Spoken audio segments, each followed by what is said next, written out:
The Liberal leader, Sir Ed Davey, has said that he's already begun campaigning for seats in Surrey held by senior members of the Conservative Party. He's quite right, of course. He should be campaigning. The Liberal Democrats have won 4 seats from the Conservatives in by-elections since 2019, 3 of them in the south of the UK. Chesham and Amersham, Tiverton and Honiton, and Somerton and Frome. But when Sir Ed Davey is talking about some sort of moral superiority, he's, I'm afraid, failing to recognise not only did he turn down a meeting with Alan Bates, the man at the centre of the Horizon thing, but he also went on to take money from one of the main legal groups that was representing the Horizon and the Post Office, and to work for them for a good few years, taking about £275,000 from them. So he was working very much for the Post Office and to try to suppress the problem that had arisen because of Horizon, that had arisen because people weren't prepared to countenance the possibility that that they'd made mistakes.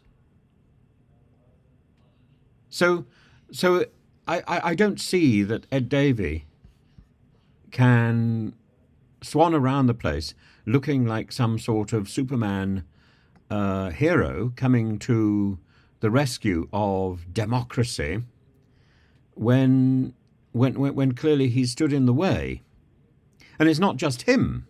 Jo Swinson, his predecessor, took over the Post Office portfolio in 2012. She was there for 3 years. She did nothing either.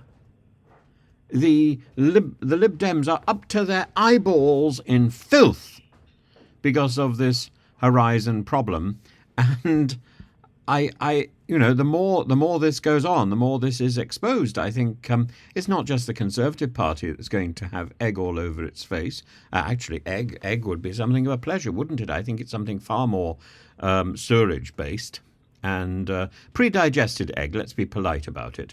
Pre-digested egg all over their face. The Liberal Democrats, the Lib Dems, are going to have pre-digested egg all over their face as well. They are not the people to be campaigning with a high moral tone. And there are plenty of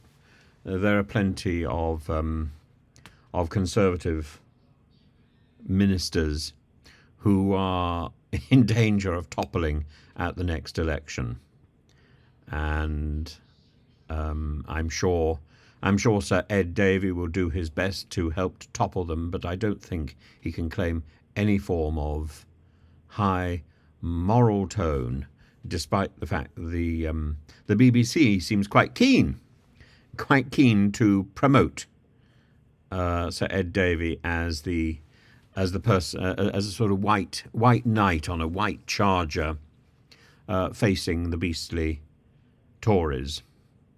That's not the case at all. He is as tarred with filth as some of the current ministers in the Conservative Party, and I don't think we should allow him to get away with this sort of thing. And I don't think the BBC is doing its job properly to hide the details. Those details were quite clear, and they came out also in part in the investigation which is ongoing, and the BBC is not doing its job in failing to highlight them. And it's put out two articles in the last few hours about Sir Ed Davey, and neither of them is mentioning his involvement with the Horizon scheme. Just astonishing, because it's not as if it was a cursory involvement. He was at the centre of the filth. He was at the centre of the system that was oppressing all of those submasters and sub-postmistresses who were being thrown in for 20 years into this bureaucratic mess. And I don't think it's where it stops. I don't think it's the only thing. I think there are many issues.